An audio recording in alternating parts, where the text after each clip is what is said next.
Tawang-tawa ka pa. Long time no see, Ikit. Congratulations naman sa bago mong career. Talagang tagahakot ka ng crowd, no? Ang dami mong nauto. Talaga!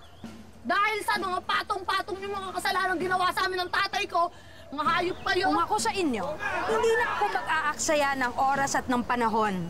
Dahil wala ring mangyayari. Close deal na.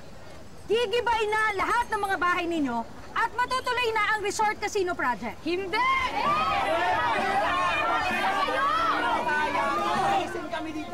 Ipapawalang bisa namin yung kontrata na meron ka. Alam mo kung bakit? Dahil hindi dapat i-honor yon. Dahil hindi kayo marunong tumupad sa lahat ng mga pinangako nyo sa amin.